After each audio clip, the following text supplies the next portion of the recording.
Okay, I guess we get started. Hi everybody, welcome to the library. I think most of you already know I'm Sherry Bailey. I'm the person that schedules programs, so I'm the one that hooked Rick into doing this.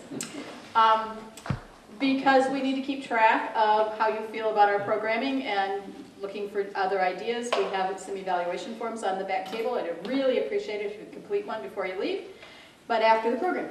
So, I turn it over to Rick Holmes.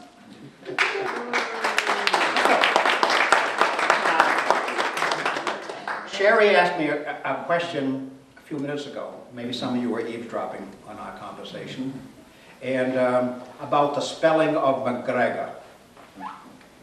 Here we have M-A-C, capital G. On this official program over there, it's M-C, capital G, only because they insisted that there be a uniform spelling, all right? And some of you have grown up with the idea that M-A-C means Scottish and M-C means Irish, or the other way around. And I once asked that question over there in Edinburgh to a big, tall, brawny man with a big white beard and pipes and killing a haggis in front of me. And he was the piper, the official piper for the Queen at Balmoral.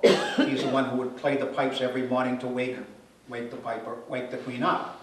And I asked him that difference between M-A-C and M-C, and he said that people who write M-C are just too damn lazy to write M-A-C. And that's the difference. And I tried convincing the people over there of a variant spelling, because I have a deed in which James McGregor signed the deed, and he wrote his own name, and I believe he probably wrote it right, capital M, lowercase M-A-C, G, lowercase g, and ended his name, McGregor, with an E. He repeated the M? So it was M-A-C-G, R-E-G-O-R-E. So I think now I have actually come up with 12 spellings of the name McGregor that I found in documents contemporary to James McGregor. Some of them are K and a Q and so forth. And so that's what it is for what it is. Now tonight's going to be a little bit unusual for me, because over here I'm showing you a bunch of photographs of my trip to Northern Ireland. So just try to bring yourself back to being 8, 9, 10 years old, and you're being brought by your parents to your Uncle Bill's and Aunt Martha's house while they show you slides of their trip 4 years before to Grand Coulee. And Aunt Bertha is standing in front of Grand Coulee, and you can't see Grand Coulee from Aunt Bertha. So this is basically what you're going to be watching tonight, and I'm going to be hopping over there, and while my excellent helper tries to keep me on track. So, and if I'm not on track, it's his fault. And I really am not a technocrat. So believe me, everything there is by him. And he's wonderful for giving his time to help us. And could you please?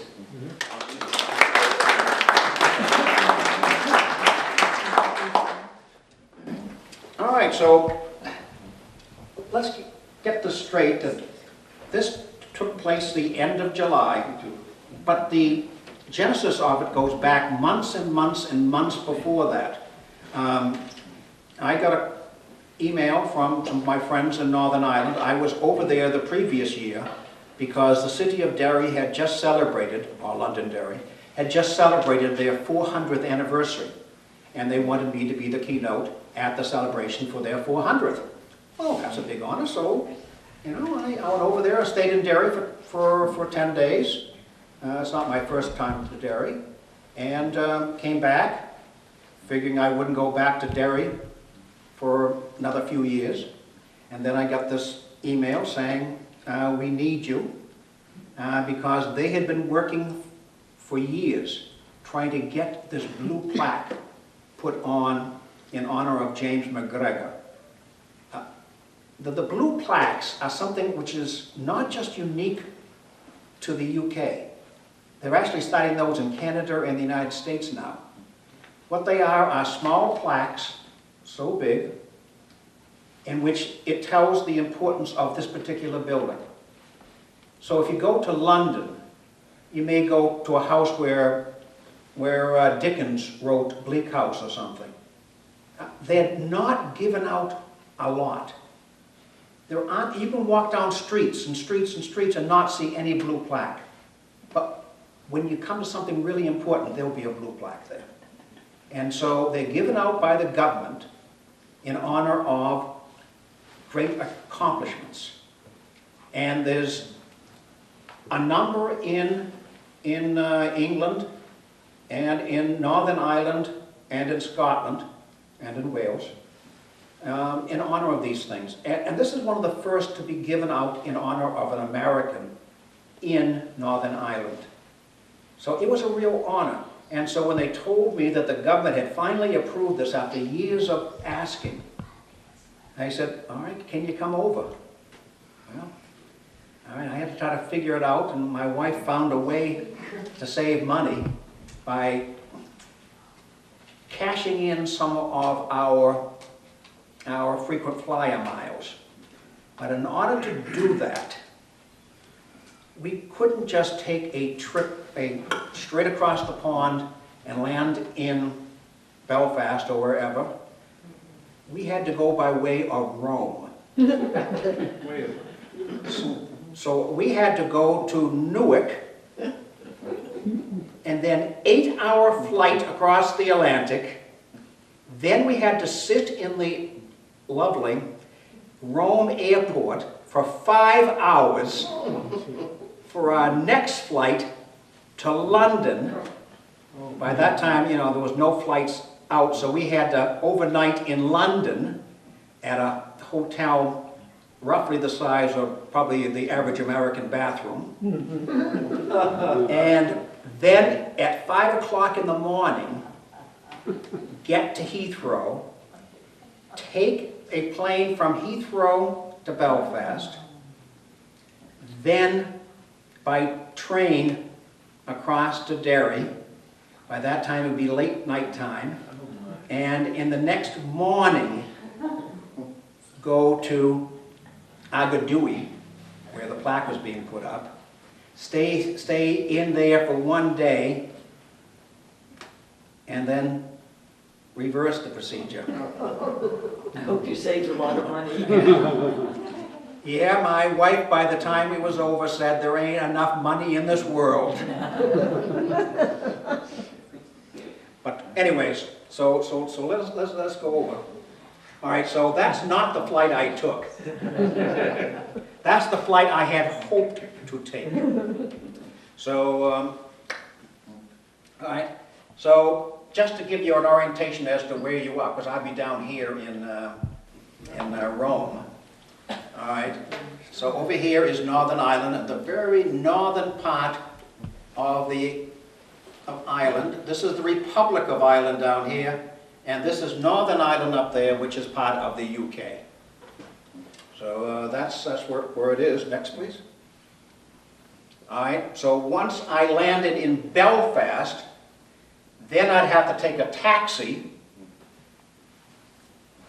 to Antrim, then a train across the whole top of Northern Ireland to get over there. Yeah, no, that's the sacrifices I make. All right, go ahead, please. This is something we saw in Belfast. You've heard of the Troubles in Northern Ireland. They are, for the most part, over, but there's still times when it does come up. This is from my hotel room, not this year, but last year, in Belfast. And those are children, probably 5, 6 years old, being used as blockades on a road. It was a riot that night, and the kids were being used to blockade the police and everybody else from coming into that section. The smell of tear gas, there were 60 60 policemen injured that night. It's getting a lot better. I'm proud to say the city of Derry has got over it. Belfast, there still is the troubles, but it's much better than it used to be. Next, please. And trains. I love the British trains. Beautiful. You know, if you've ever been on, of course, you've all been on American planes, and happen to get out of an American plane to go to the lavatories or wherever, is difficult. You usually end up grabbing the seat ahead of you, or grabbing the head of the guy ahead of you, and pulling us up. In every British train, they have these horns, in which you can just grab the horn and get yourself out. That's nice. And do they all have tables too? Most of them, Wow. and we did take a first class, which means we had food and drink. Next, please. And this is a full Irish breakfast. And in my opinion, there's almost nothing worse in this world than a full Irish breakfast. What's the blue? The black thing is what, well, there's two black things. Neither of which is to my absolute liking. One, I can tolerate one, like Jesus say, let this cup be passed. I would say, let this sausage be passed. Sausage. That is a black sausage. What's that? It's black because it's a blood sausage. Oh, blood pudding. Blood Yeah. pudding. It's not my favorite thing in the entire world. Wait, this isn't Mary Ann's? And is there a mushroom in the other one? And you got that fried tomato up there. And, the soda bread is pretty good. And And a mushroom. mushrooms, yeah. The sausage. Okay. All right, now, so here I am in the city of Derry. Now, this is right during marching season. Marching season happens every year in July and a little bit of August. That's when the Protestants tend to march through the Catholic areas to celebrate the Battle of the Boyne and the victory over the old pretender, Jacob. Okay, so this is a big thing for them, is the marching. See, I told you it was good. Good job, Rick. We took these, did you take these? Good job. Those are all Protestants. Those are Orange men. Yeah. And this is right in the middle of Catholic Derry. It's like they're rubbing their faces. All right, so this is the map of the city of Derry. Now, we have that term Derry. When it was established 400 years ago, well, 401 years ago, it was the city of Derry, which means Oak Hill, which comes out as Derry. All right. Then the British came in 400 years ago and built a wall around the city. And they now changed the name from Derry to Londonderry. They were British. Right, so it was the Protestants controlling the city from the city of London. The ironmongers and so forth all had their parts of Northern Ireland. It's a long story, but that's how the name came. All right. Now you have the conflict between the Catholics and the Protestants, the Troubles. And so if you are a Catholic, you live in Derry. If you are a Protestant, it's Londonderry. So you can tell who you're talking to by how they're referring to their hometown. It's interesting, we replicated that here. We've Aye. done it in London. Yeah. Yeah, I know one time the BBC called me up, and it was right around this time of year. And this was probably 7 or 8 years ago, and they wanted to know about the Mac plaque. That's the plaque that was given out between Pinkerton and Londonderry High. All right, and they had heard that it was a real battle between Derry and Londonderry, And so they wanted to know the name of the Scottish players on the Londonderry team and the Catholic players on the Derry team, because they were sure that over here we were still replicating that ancient fight. I tried to. I don't think they really, you know, but that's what it is. So this is the foil, the river foil, and the bridge, and the walled city. And over here you have Bogside. I will make reference to those. And right here, right now, is another bridge called the Peace Bridge. All right, and so right in the middle, you have what they call the Diamond. It's a hill. The whole city is based on a hill. You know, when you're walking from here to the Diamond, you're going at a very steep hill. And that's what the 30 is. And this is the Guild Hall, which you'll see later. That's their town hall. And right here is this beautiful pedestrian bridge they just built 2 years ago. And it links the Catholic side to the Protestant side, the Peace Bridge. And it's beautiful. I know a lot of you probably have seen the Millennium Bridge in London, which goes across the Thames. If the people in London had thought about it more carefully, they would have made their bridge like this Peace Bridge, because it doesn't go straight. It has a nice S curve to it. And it's really being used now by joggers and walkers and so forth. It's really a gorgeous bridge. Almost impossible to photograph, though, because it's just so large. Is there still a wall there? The wall city? Yeah, there are. Yeah. Now, when you saw that parade, one of the reasons why I knew it was going to be peaceful, because on every street there were the police with water cannons. So that certainly made it for a peaceful. And anybody who made any obnoxiousness, they just took them away. Quick as that. Derry, the city of Londonderry is not going to allow that foolishness anymore.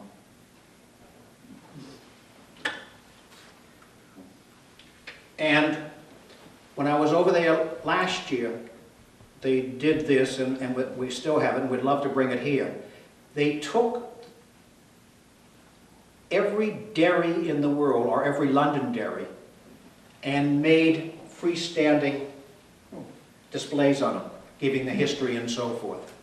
And with a lot of pictures, and it's a wonderful display. It could fill up most of this room with all these different dairies. Dairies in Australia, dairies in South Africa, dairies in Jamaica, there's a Londonderry. Who would have thought, right? And of course, the best of all, the dairy here. Actually, I know it says Londonderry. Oh, yeah. I think that's one of the Canadian dairies. Next, please. Now that is the capital of Northern Ireland. That's at Stormont, outside of Belfast. It's a beautiful building. And right now, the Protestants are in the majority. But within 20 years, the Catholics will be in the majority, and everybody's aware of that. The birth rate is larger and so forth. And the Troubles ended, 10 years ago now? Yeah, Good Friday Accords. Yeah. 94 maybe? 99 maybe. Yeah. Better than 10 years ago. And the two leading men of each side, Adams and Paisley, came together. And since then they've shared government. And it's really changed Northern Ireland. So don't be scared to go over there. Perhaps during marching season it may not be the best time, but any time except for July, it's probably it's a beautiful place to go. Some of you have seen the Giant's Causeway and places like that. Next, please. Ian Paisley just recently died? Yeah, Ian Paisley just recently died, and he came to our Londonderry about 15 years ago, back when he was really the firebrand for the Protestants. Yeah. And there were he preached over there in the church, and there were certainly more demonstrators outside the church against him than parishioners inside the church listening to his words. So, but he changed drastically, for the better. Even smiles. And as you go into the city of Londonderry, Derry, this event is just always going to be on their minds, and that's Bloody Sunday. And the troubles down there in Bogside. This is Bogside, because originally, again, the walls around the city, and on the other side was the bog, because it was originally an island, and nobody would live in the Bogside, except for the very poor. And that became the center of where the troubles happened. And so, back in 1969, 70, 71, 72, the Catholics took over the area of Bogside, and the British weren't going to allow that to happen. Remember, Northern Ireland is part of the UK. And so the British Army wasn't going to allow that happening, so there was guns pointing down, and there were riots, and the Catholics painted this sign on the side of a building saying, "You are now entering free Derry." The building is long gone, now just the side of the building is there. And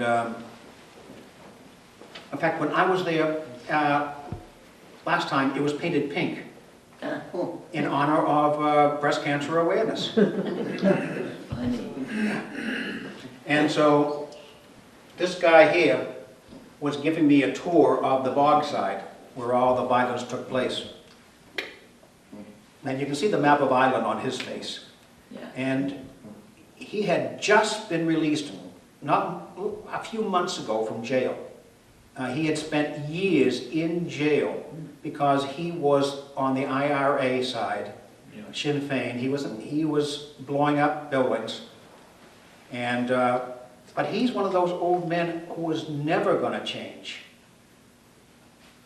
He told me that he had just heard that Margaret Thatcher was dying of Alzheimer's, and he felt very bad about it, because he really wanted her to die of a very painful, mean death. Dear God. But, all right. But the younger people are changing. That generation is passing away. Next, please. Though you will still find some young people who still feel it. And one of the things of Derry, the fun things of Derry, is their wall murals. Now, they're all told from the Catholic side. This is in Bogside. You go building after building with these huge murals, 30, 40, 50 feet long, high. This is one of the smaller ones in honor of one of their great Irishmen, Che Guevara. It seems that Che Guevara's mother, her maiden name was Lynch. Oh, really? So they take Che Guevara as one of them. What did that say? In my son's veins flowed the blood. Blocked off. Don't know. Cars parked in the wrong place.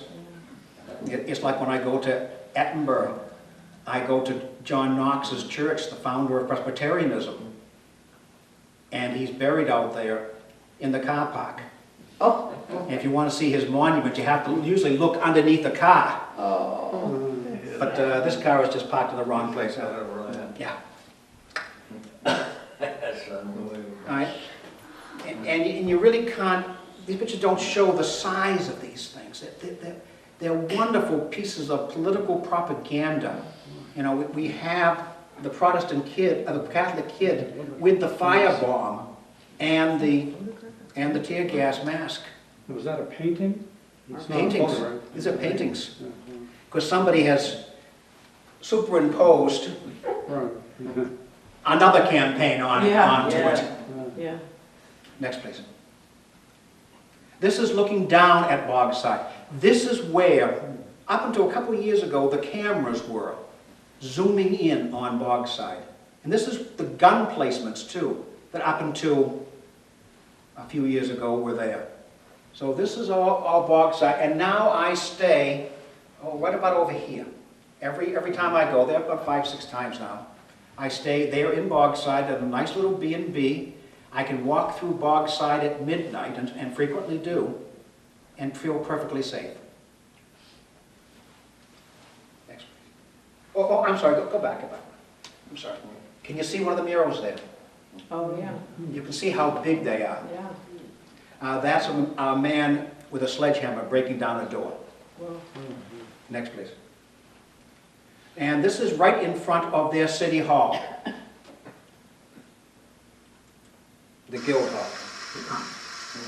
I think that's fun. We're sitting downtown in the park, so it's probably to go around there.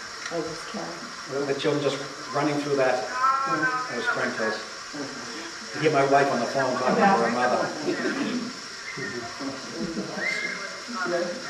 And you can see the walls of Londonderry Well, I'll talk to you later. I'll behind. talk to you Tuesday night. Yeah,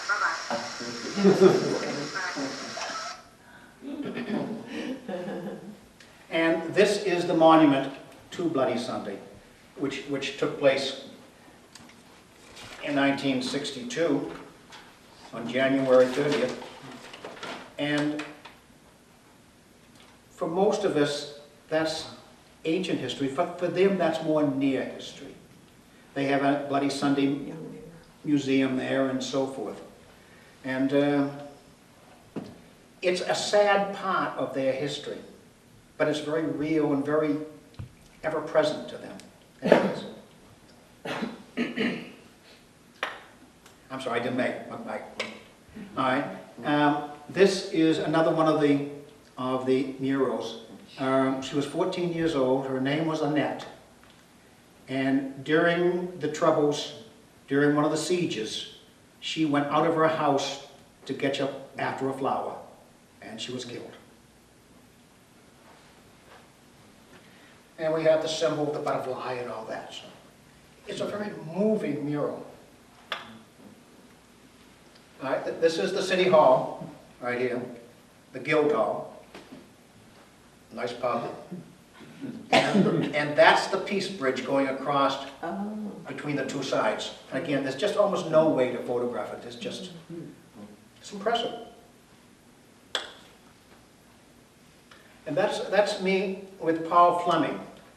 He, at that time, I've gone through 3 different Lord Mayors now. He was the Lord Mayor a couple years ago. And that bling he's wearing around his neck is the official chain of the Lord Mayor. It's worth over $500,000. well, I was tempted, yes. Very nice man. Him and I spent about an hour talking. And at the end, him and I were fairly friendly, and I invited him to come over. We have a guest room. And he said he couldn't. I said, oh, I'm sorry. He said, I'm not allowed to fly. He's on the U.S. no-fly list. He was head of Sinn Féin in Northern Ireland during the Troubles. So he's probably forever going to be on the no-fly list. how? But, Yeah, we should have- all right, I go on, please. All right, now, here we have a diorama of what the city looked like in 1689. 1689 is a very important year. That's one of those, remember how I said the Bloody Sunday, 1972, was very present and near to the Catholics. This is what's present and near to the Protestants. 1689, the siege of Londonderry, when the Catholics on the outside and the Protestants staying inside. And it was a long siege, a starving time inside, because it went on for months and months and months, where they were eating the horses first, and there was no more horses. They ate the dogs, no more dogs. They ate the rats. They were eating tallow from the candles. They were eating leather. A terrible time. And this is what is remembered. This is what the Orange Men will always remember, is the siege of Londonderry. In America, we have a hard time remembering what happened in the last presidential election. Yeah. Is that what the fence still looks like in the city? Pretty much. The wall goes around for about a mile, a little bit over a mile, I think, actually. And it's a very impressive, it's up to 30 feet wide, so you can walk around the whole city on the walls. And it's about 26 feet high, and there's seven gates, and 24 cannons still on there. And so it's worth it really to see. It's one of the few walled cities still left that still have the original wall. The wall were started in 1614 and 1613 last year, 400th, and completed in 1618, and they're still there. And right over here is the cathedral. Now, I think I can go on to the next one. All right. During that siege, the governor of the city ordered the gates opened and surrendered the city. The apprentice boys, about a dozen of them, said, "The hell you are," and they overpowered the guards and closed the gates themselves. And that brought about the Protestant watchword, no surrender. So when you hear the term no surrender, we're talking about the apprentice boys who were at that gate and closed it against the French. Oh, the French. The French. French with the help of the British. And every year during marching season, they have bonfires, the Protestants do, all over the city, all over Northern Ireland, at least in the Protestant areas. And one of the things they always burn is an effigy of that governor of the city. The one who Who wanted to open the gates, Lundy. So that's the thing they burned. Yeah, that's my wife on the right, who I do not want to burn. I want to keep. Next, please. All right. During that siege, 8 months without food, they were at the point where they would have to surrender. The British were trying to bring rescue boats to bring food to the city because the river Foyle goes right by the gates. But the Irish, the Catholics, the French had put chains across the river Foyle, so the ships couldn't come even close. Finally, the Montjoy, one ship, rammed the chain and rammed it again and rammed it again, and finally broke through the chain and brought the food to the city. And standing on top of that square steeple was a 12-year-old James McGregor. And he's the one who saw the Montjoy break through the chain. And he's the one who ordered the cannon fired to tell the people that they were rescued. So, 12 years old. All right, now to get to where we're going, over here is, Derry is over here someplace, Derry right here. Now we're going to, right there, Agadui. Agadui means the field of Mr. Duffy. And so in Gaelic it's Agadui, but you say it as though it's a question. In fact, most times you make most statements over there, it's a question. And so this is the town of Agadui. It's very small. The first time I was there, I went through it not realizing that I had gone through it. Sandown would look like a metropolis. And it's just a very, the really thing they have there, they have a racetrack there. All right, and that's very popular. It's one of the biggest towns in land area in Northern Ireland, but one of the smallest populations. So they have that racetrack. Now, on one of the websites, I've seen 2 people who they say are the big heroes of Agadui. One won the Irish sweepstakes, and the other was James McGregor. They are more aware of James McGregor than we are in James McGregor's town. Huh. And this is how you get to Agadui.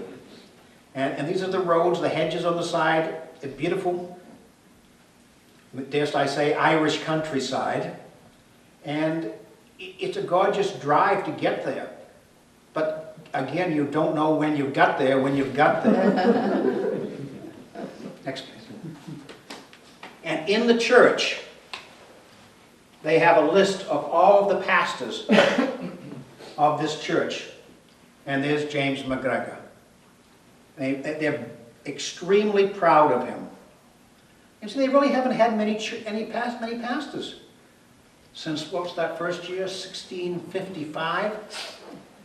Now, I grew up Methodist, where we changed pastors every 2 years. Look how he spells his name. No, it's Oh, how, yeah. Just the city. You know, they're doing that one.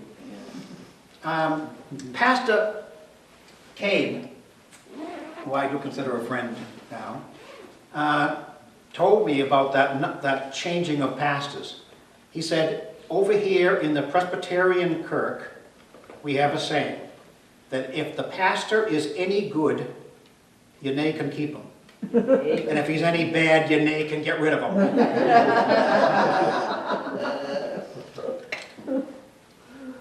And so this is a chalice inside James McGregor's church. This goes back to James McGregor's time. This is what the communion bread and the wine would have been served on. So this goes back to somebody who left there in 1718 and came here to found our town. Again, I was tempted. Next, please.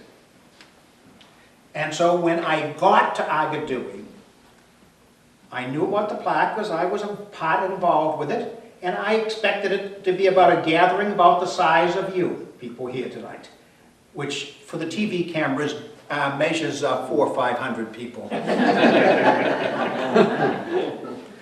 Oh, we have, I don't know, probably 30 people here, someplace around there. And that's about what the crowd I expected to come out for the unveiling of a plaque and to listen to an American speak. Well, I was surprised. Drove up there. I had a driver, my good friend Bob Merland, who's actually been to my house in Derry. And he drove me there and into the churchyard, and there was a band waiting for us to play. Huh. And they were playing all kinds of pieces, including America's, you know, our national anthem, and they were just playing their hearts out. Next, please.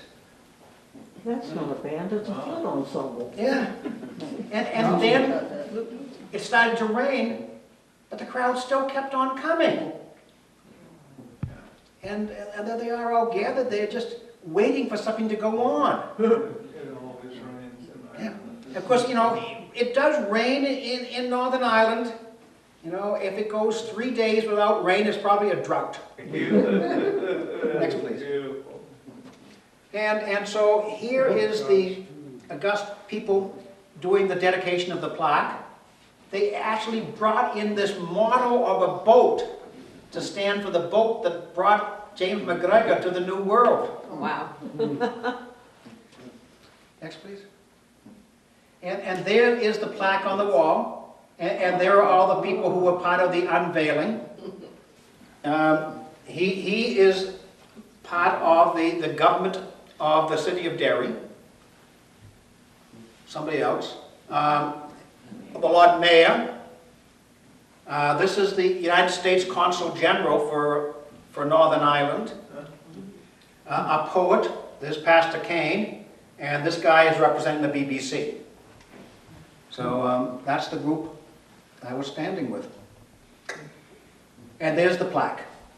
And that will be there forever now. You know, and There will forever be a piece of Northern Ireland that shall be forever us. Yeah. How about that?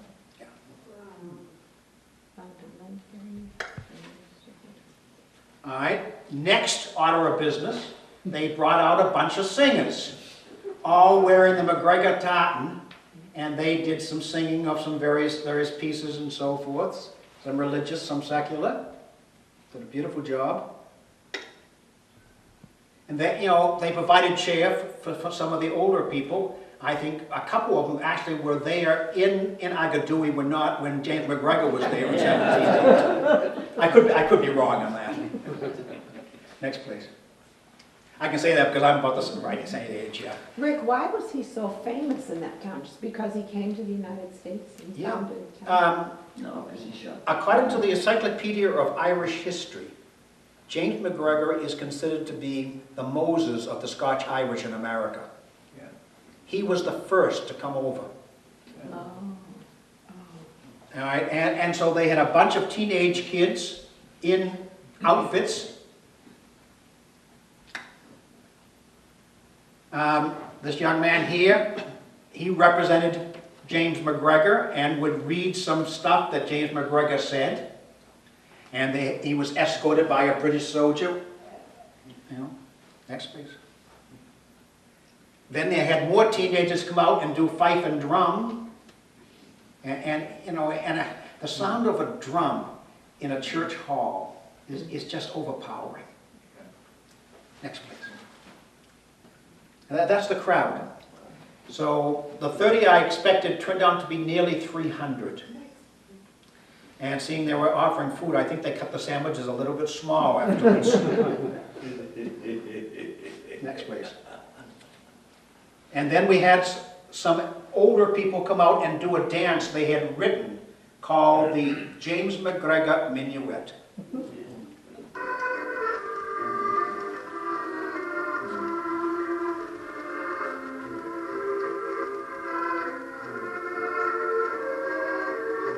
Fitting song.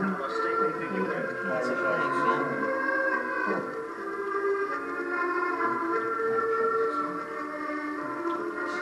Just the pride in these people of their history.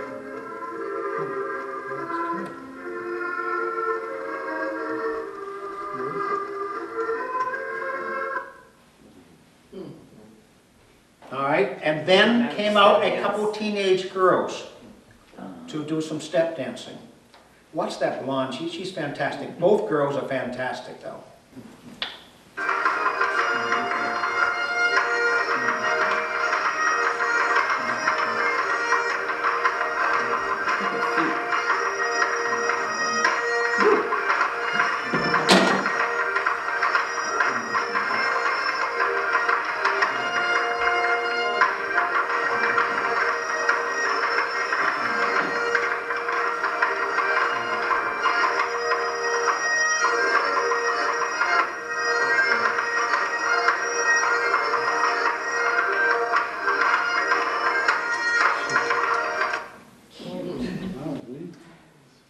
Let's go to the Halligan. Yeah. I used to do that in my dreams, right, yeah. Is anybody here into step dancing that wants to give a demonstration? All right, so this is Pastor Kane and somebody else. And these are the plaques that were brought over from us, from the towns of Derry and Londonderry, New Hampshire. The one on the left was given by the First Parish Church. That was James McGregor's church, of course, up in East Derry. And then a proclamation from the pastor roof over there at the First Parish Church. And this is the plaque that came from the town of Londonderry and Derry. Poor photograph, but I'll read it. This cross, see that piece of wood there, is made from the home of the Reverend James McGregor, 1677, 1729. This was the first house built in the Nutfield colony, which would later become the towns of Derry and Londonderry, New Hampshire, USA. In 1721, it was surrounded by a palisade as protection from Indian attacks. The house stood until 1863 when it was razed. presented to the Presbyterian Church in Agadui, Northern Ireland, by the citizens of Derry, Londonderry, New Hampshire, on, and the date. So, go back one picture. Is that possible? Yeah. Okay. See that house right there? That's James McGregor's house. They tore it down in 1863, but enough people realized that they were losing a piece of the town's history, that a number of pieces were sold, were saved.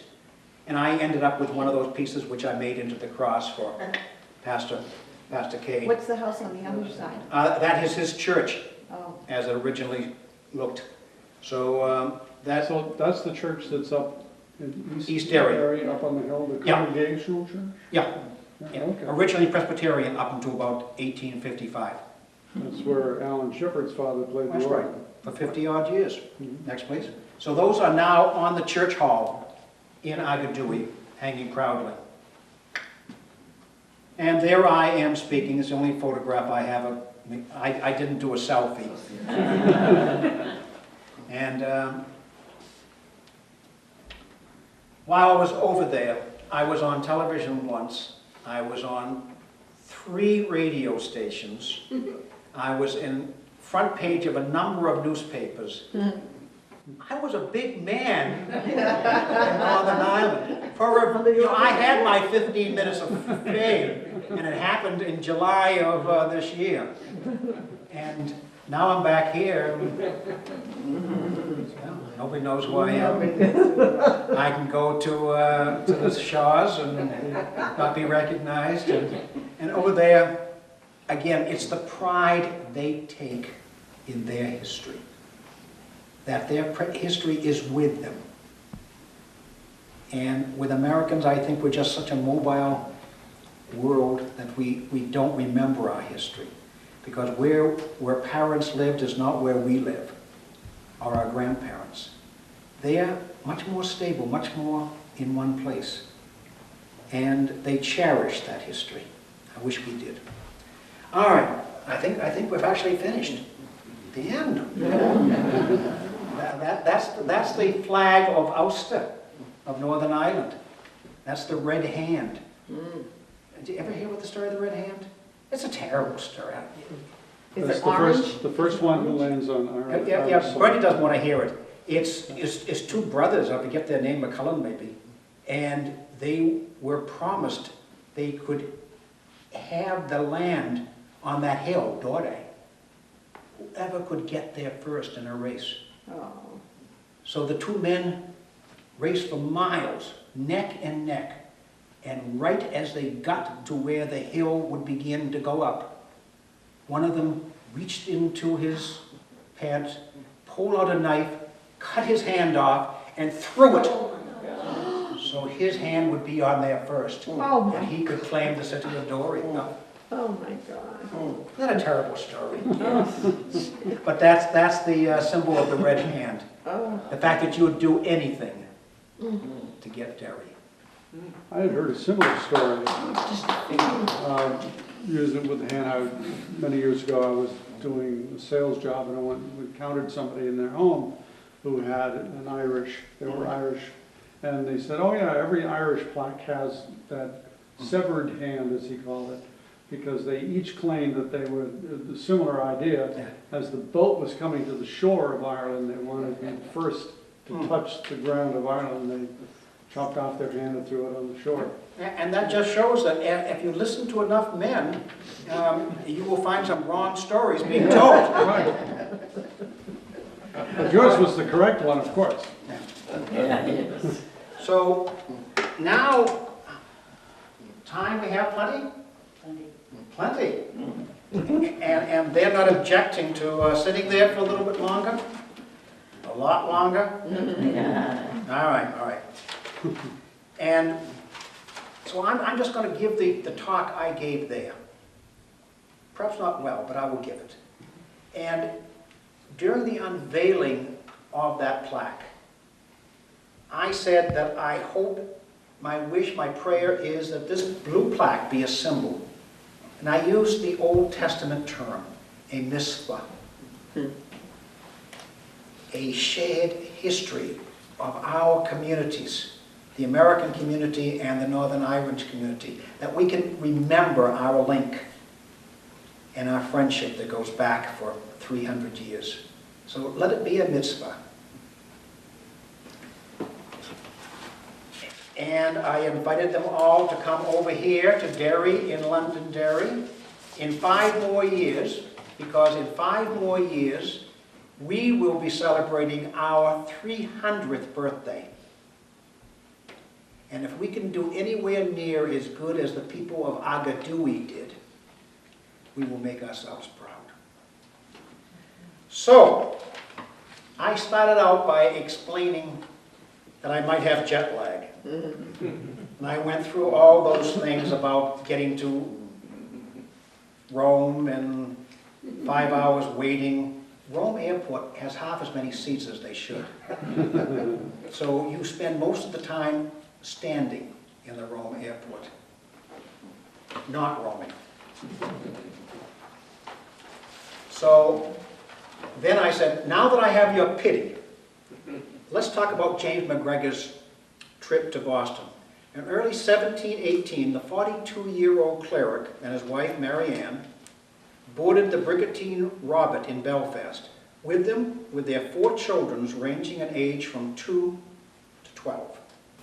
He brought with him nearly the whole congregation of his church in Agadoui, consisting of maybe 200 people from 16 different families. And they ranged in age from babies in arms to one couple who were nearly 90 years old. We don't know how long the trip took. The average time from Ulster to Boston would probably be about 6 weeks. Give or take a couple weeks. During most of that time, the passengers would have to stay below deck because the deck was used for the sailors to maintain the ship. And they were probably allowed only on deck for Sunday service. Other than that, down below deck in that crowded condition. And you can't imagine how it must have been on a ship. No privacy, absolutely no privacy. There'd be the smell of diapers, of cooking food, the very primitive sanitation. To that you add screaming babies, arguing adults, playing children, and dozens and dozens and dozens of seasick passengers. It would also appear that Mrs. McGregor got pregnant, either just before or I think during the voyage. So she may have been suffering from morning sickness. There was the real danger of pirates. In 1720, one of the ships coming to bring people to our town was stopped by pirates. And that's the story of Ocean-Born Mary, which a lot of you already know. The food they ate must have been remarkably bad. The meat and vegetables must have been well past their sell-by date. The crackers and biscuits would have been alive with worms and bugs, and so stale they would have to be soaked to make them soft enough to bite. After a few weeks out at sea, the water would have become so slimy that everyone would have been forced to drink beer. Damn.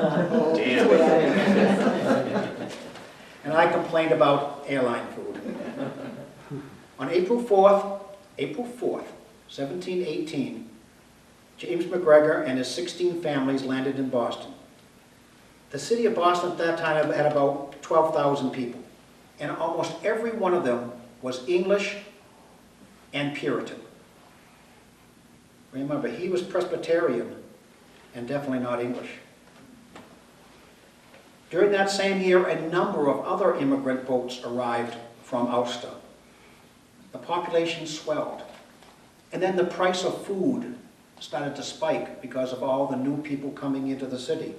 One local sent to the country to bring back his rifle because he was afraid that these Ulster men were going to break into his house and steal his food. And he just called them a parcel of Irish. There were complaints about how the newcomers dressed and spoke. Remember, they spoke half Gaelic and half English. And they had that burr to their voice. that didn't sound so alien to the English ear. One fellow complained that these Ulster men at the kitchen table, the supper table, they spread the butter on their bread with their thumb. They didn't bathe. They, with a constant fear that these people were going to be bringing in smallpox.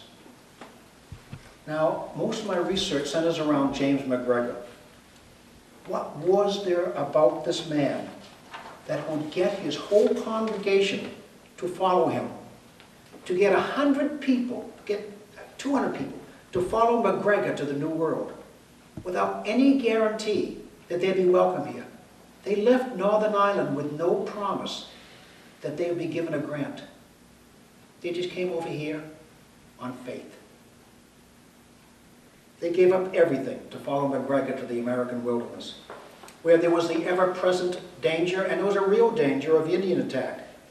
Where the dark forest extended for 1,000 miles, that was home to the wolves and mountain lions. They left behind the green of Ulster, their homes, their heart, their friends, their families, everything these people had known all of their lives. They just left. They knew when they left, they would never see these people again. They would never see the place where they used to walk as children. They'd be in America. They were leaving the absolute certainty of the Bond Valley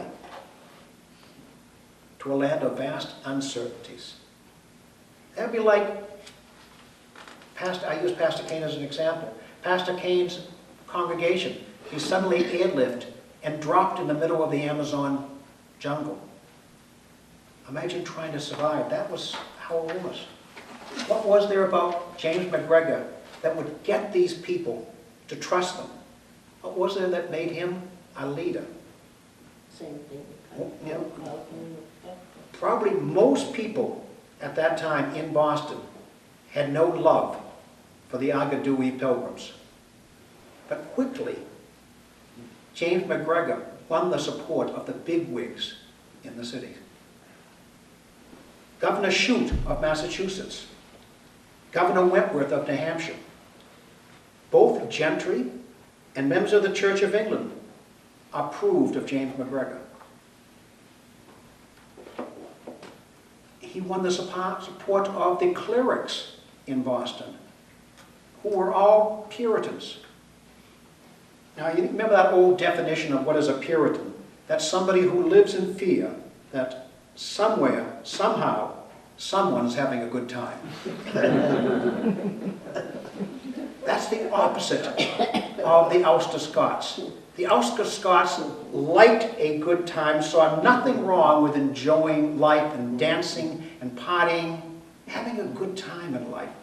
Life was to be enjoyed. The poet John Greenleaf Whittier, speaking of James McGregor's followers, said that they were never willing to give up a point of their theology or a pint of their rum. James McGregor was interviewed by the Reverend Cotton Mather. He was the spiritual advisor to the witchcraft trials. He became friends with Chief Justice Samuel Sewell, one of the hanging judges at the witchcraft, I can't say that. Witchcraft trial. Thank you, Bernie. And they both found James McGregor to be a worthy man of God. After about 6 months there in Boston, they were finally given a grant right on the shores of Casco Bay in the state of Maine. And they were sent up there in the late fall and wintered up there. You can imagine they had no huts. They had to build the homes when they got there. The harbor was frozen over.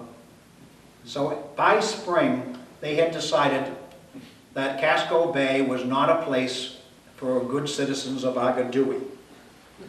James McGregor didn't go to Casco Bay.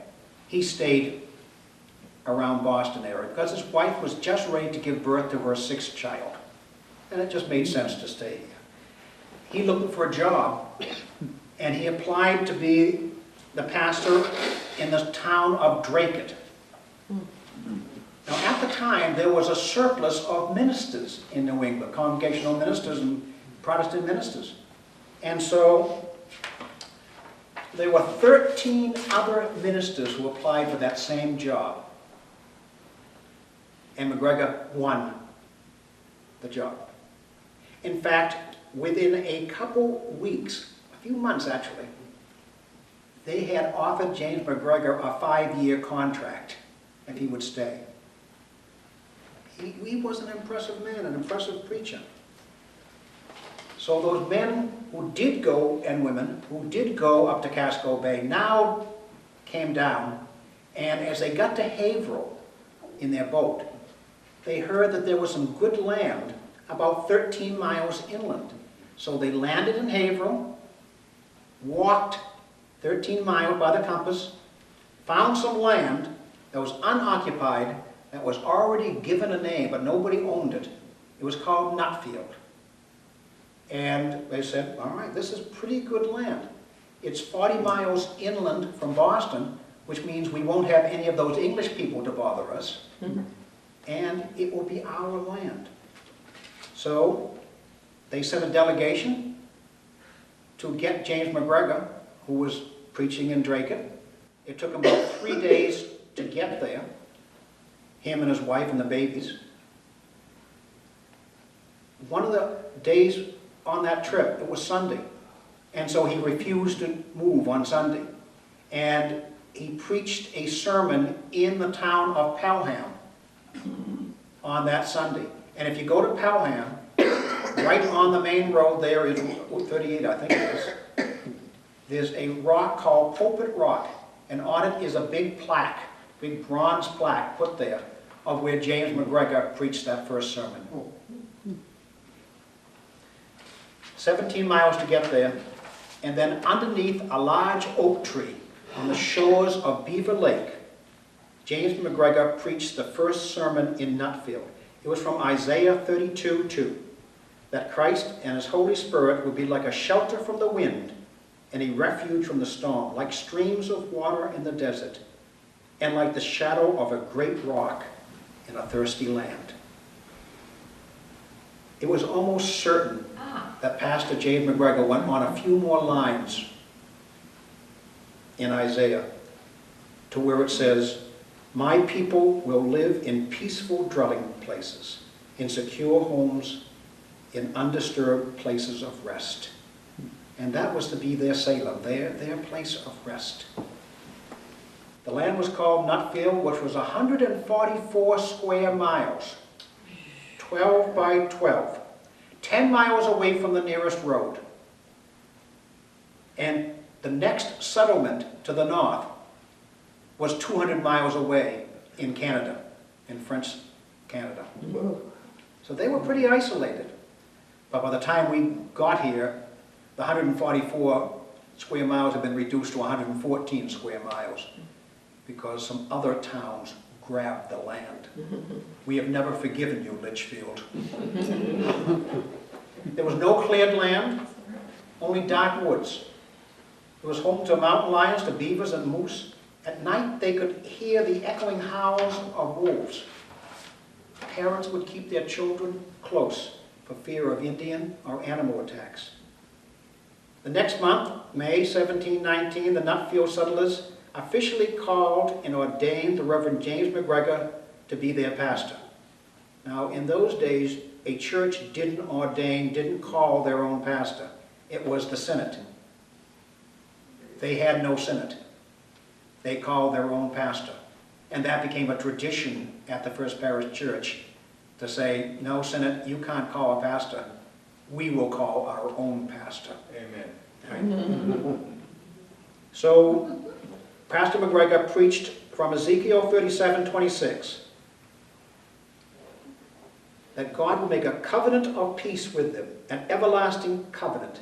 I will give them their land and increase their numbers, and I will set my temple among them forever. Which the First Parish Church has been there ever since then. The word soon spread back to Ulster about the Nutfield settlement. Here in the wilderness, they could follow James McGregor, their Moses, to leave the bondage of the old world for the freedom of the new world. Here in the new world, they could be economically, religiously, politically, and culturally Scott. In 6 months, the 16 families had grown to 70 families. The only real trouble was the land wasn't theirs. They were sitting on it, but other places claimed it, mainly Haverhill in Massachusetts. They said, no, this was really ours.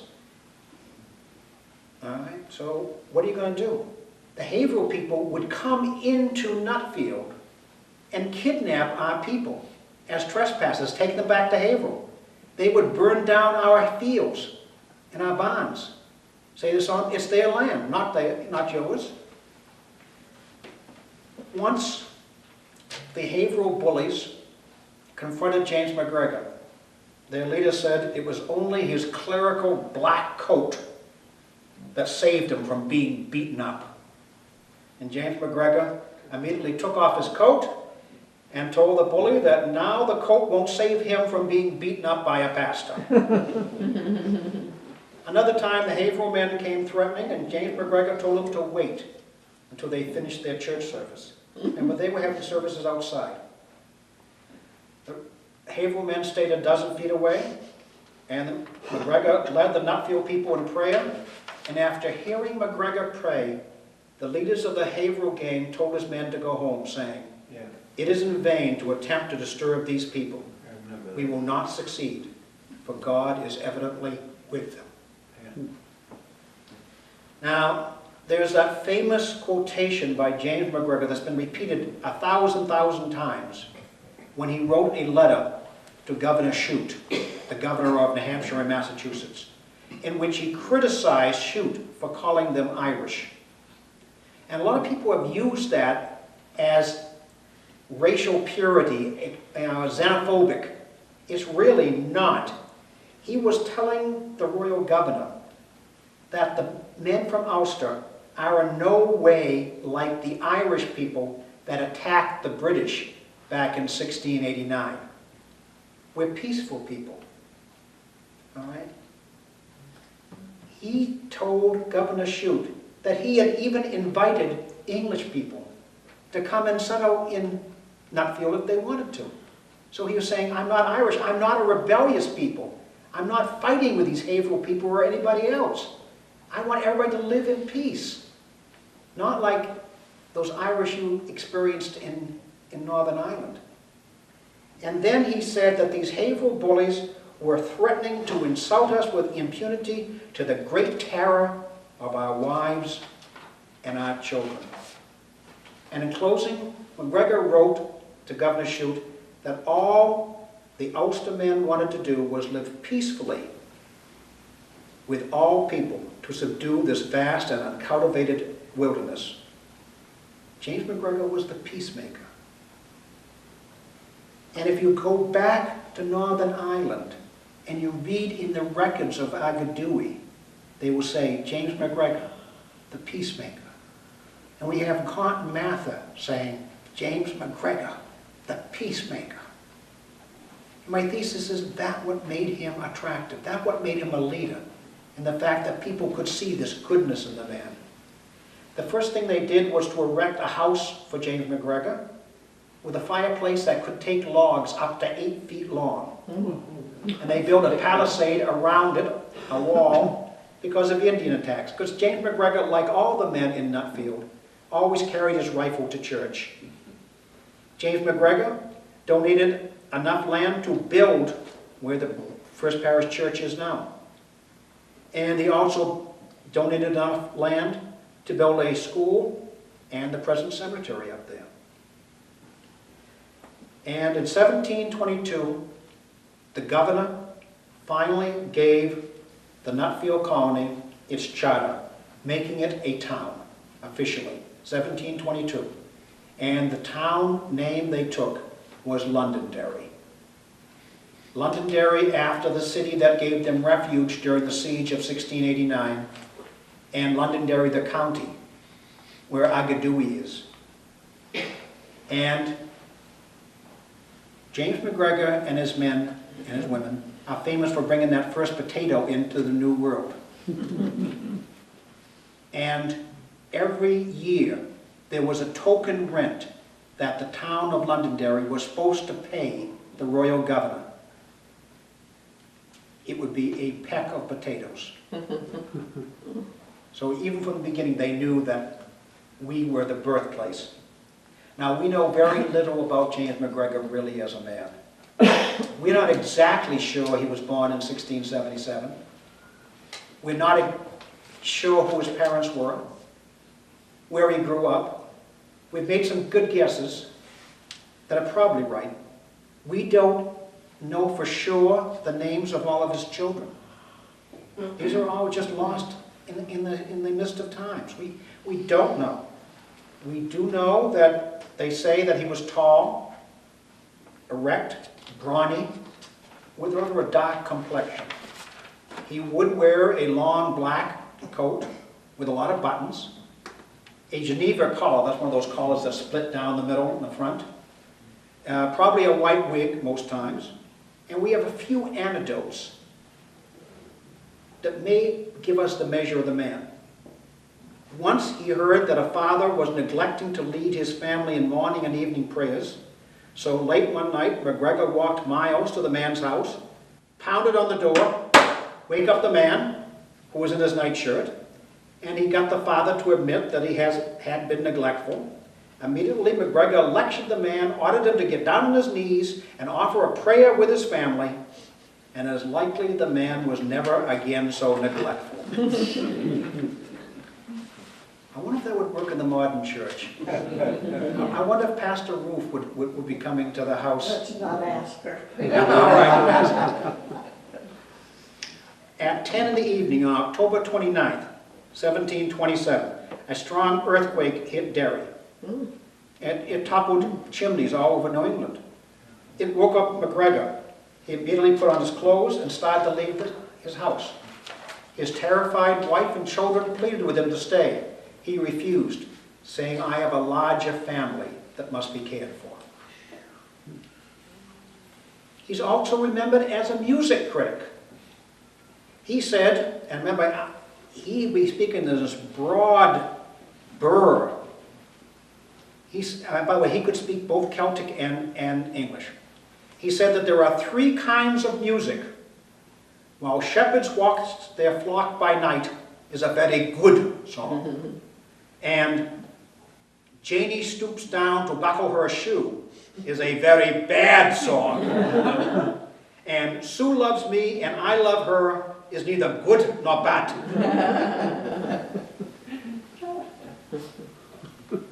James McGregor had a reputation for never being sick a day in his life.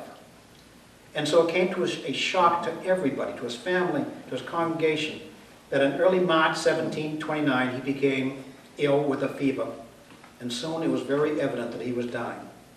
From his sickbed, he told those gathered around him that he had known Christ since the age of 15 and was prepared to cheerfully consign to his hands his immortal interests. He died on March 5th, 1729, after being sick for just 2 days. He was only 52 years old. He left behind a wife and 7 children that were below the age of 20. His funeral sermon was from Zechariah 1:5. Your fathers, where are they? And the prophets, do they live forever? He was carried 100 feet from his meeting house, which is about where the church is now, to the cemetery by 6 men who had been with him in the 1689 siege in Londonderry. That's pretty much all we know about James McGregor. He left behind no diary, no real complete sermon notes, some session records, but not that much, and a few books from his own personal library. And that's all we know about James McGregor. We are told that his sermons were evangelical and unconventional, whatever that means. All this is probably not much good in explaining what made him a real leader. that made people be willing to follow him to what was really considered to them to be the ends of the earth. And how he could get along with both the English and the extremely orthodox Puritans. While we don't have any sermons by James McGregor, we do have many sermons from his oldest son, the Reverend David McGregor. David McGregor was born over there in Agadui in 1710. And Reverend David McGregor never went to college. He was homeschooled by his father. And in 1738, David became the pastor of the Presbyterian Church in Londonderry, which is still running. And he was also known as a peacemaker. Because David's theology came probably from his dad and the books in his father's library, it is more than reasonable to think that the sermons of David McGregor are of the same vein as that of James McGregor. And to hear the words of the Son are to hear the words of the Father. So by listening to David, we can get a taste of what James McGregor must have been saying. Now listen to a sermon that David McGregor gave in 1765. I think if you listen to this, you can see why both men were called peacemakers. David told his congregation, we should beware of party names. It kind of goes today, doesn't it? Such as new lights, old lights, new schemers. The titles tend to irritate and inflame men's spirits, and by this mean to widen divisions. Do not be forward in condemning one another as heretics, or putting the worst meaning on every doubtful expression, thereby making a man an offender for a single word. Be not forward in entering into disputes upon controversial points. I grant that debating a point fairly often has a good tendency in the investigation of truth, but frequently do the parties leave the point in a debate and fall to pelting one another with virulent personal reflections. If at any time we debate a point, let it be with moderation, that coolness makes it appear that it is truth, not victory, we have in mind. And if you find that disputes cannot be managed without envy, strife, evil surmising, and the like, then avoid them altogether. We are never to do evil, that good may come. True zeal is indeed a lovely grace. Be zealous was one of the parts of the advice of the spirits. It is good to be zealously afflicted, but if zeal is not guided by wisdom and qualified by Christian temper, the more zeal a person had, the more mischief he's likely to do. Now, I know both father and son were well-read men. David McGregor quoted Gilbert Burnet, the Scottish theologian, from his father's days. And the book was very certainly in his father's library. Burnet said that the way to secure an evangelical victory is not by mean-spirited attacks, but to out-preach them, out-pray them, and outlive them.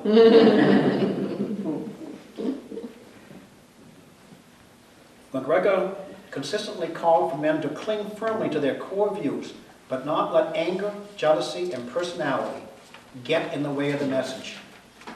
He, father and son, could work with all men, and he could extend the hand of friendship to everyone, even those he disagreed. In America today, we are sharply divided between blue states and red states and mixtures of them, between the liberals and conservatives, Republicans, Democrats, Tea Partiers, House, Senate, the White House. Too often these sides aren't even talking to each other or listening to each other. They seem to have no desire to compromise or to even acknowledge the other side's humanity. The opponent has become the enemy. Such polarization is not just in America, but is likewise true all over the world, in Syria, in Afghanistan, in Somalia, the Ukraine, and Northern Ireland. America, the world, Northern Ireland needs more men like the Reverend James McGregor. We need more men of peace who can disagree without being disagreeable, and who could, if they couldn't win over the opponent's mind, could at least win over their hearts. A man who was ready to extend the hand of friendship, not the fist of strife. As he told Governor Shute, all he wanted to do was to live in peace with all men. And that, I think, is what made James McGregor a leader. And it's my earnest prayer that James McGregor's great-great-great-great-grandson, the American Secretary of State, John Kerry, will be remembered at the end of his days as also being a peacemaker. For blessed are the peacemakers, for they shall be called the children of God. And in closing, this is probably long overdue closing, let me just give you a benediction that I know Dave McGregor used, and I found also in James McGregor's notes. It's from 2 Corinthians 31:11. So both men used this as their benediction. And probably some of you could have committed it to memory when you were a child. From St. Paul, 2 Corinthians 13:11. And finally, brethren, farewell. Be perfect. Be of good comfort. Be of one mind. Live in peace. And the God of love and peace will be with you. Thank you.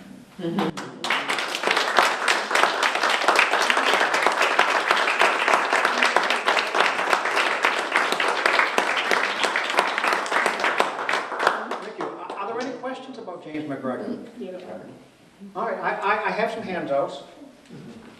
This is, what do I do? Yeah. Is that supposed to be a picture of him? That is David McGregor. Oh. Now, in Northern Ireland, when they made up the brochures, this is just a piece of the brochure. The brochure was about 20 pages long, and but I gave you a little piece of it here, anyways. For the brochure, they wanted a picture of James McGregor, and I explained to them there is no picture of James McGregor. But I did have an artist a couple of years ago draw a picture of David McGregor based on the stone at Forest Hill Cemetery. So I said, well, all you need to do is just add a few wrinkles, a few pro leaves, and call it James McGregor and the father and the son. And, as Bob's your uncle, you're going to have now James McGregor. So they used a picture of David to stand for with a few more wrinkles. Though I'm not sure that if you add a few more wrinkles to me, I'd look like my father, or you would look like Mel Sr. Yeah. Where was the original house that you took the wood from? Okay, that was over Island Pond Road and Cemetery Road, right on that corner. Oh, okay. And I didn't take the wood from it. Somebody in 1863 took the wood. And don't let the white beard confuse you. Any other questions? So it was a great celebration over there of James McGregor's life and why he was important to America.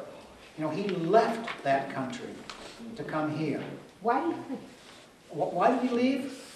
Yeah, well, the person who spoke before me was supposed to explain that. But he's not here. A lot of reasons. Just for better life. Starting when at the end of the 17th century, beginning of the 18th century, the Church of England started to constrict their power. And now it was the Church of England that was the official church. And so pastors in Northern Ireland, many of them were thrown out of their church and the church given to Church of England, to Episcopalians. So similar to the Puritans. Right. No, it was Anglican. No, I mean similar, he came for similar reason as the Puritans. Right, yes. Oh, absolutely. Only it was more so. Presbyterian ministers couldn't even bury the dead. They couldn't marry people. They couldn't be teachers. The English were raising the rents on their land. They were forbidding their chief income from weaving to be sold. There was so many reasons that the English were trying to come down on the Scots that it was so uncomfortable staying there. Now, most people in America who came America came for a better life. The founders of Derry, Londonderry actually came for religious reasons and cultural reasons. They didn't just come for the better life. They came looking for the freedom of America. And so Plymouth and Derry are the two towns which are definitely towns that came here for freedom. That's a very short answer to a very long explanation. Thank you, Rick. We All right. always Thank you. appreciate you. Just remember, in 3 or 4 more years, hopefully people from Northern Ireland are going to be coming here to honor us. With expectations. Right, that They're we all will do gonna as good as stay- Agadoui. They're all gonna stay in your house. Yeah, I said, well, I offered a little pledge to them that I would buy them. There is a pub in Derry, which is half in Derry and half in Londonderry. Oh. And I promised them I'd buy them around. But I actually had, for the first 10. Yeah. Is this Christopher related to the gentleman that came a couple years ago with the Ulster? Yes, Chris had been here, yeah. So we met him Yeah, we that met day. him, yeah.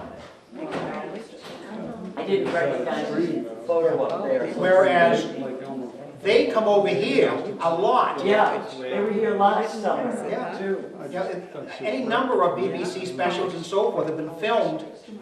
This summer, we had some celebrity chefs come over here because this is Derry, and they wanted to honor Derry and Londonderry because of Derry, Londonderry, Northern Ireland.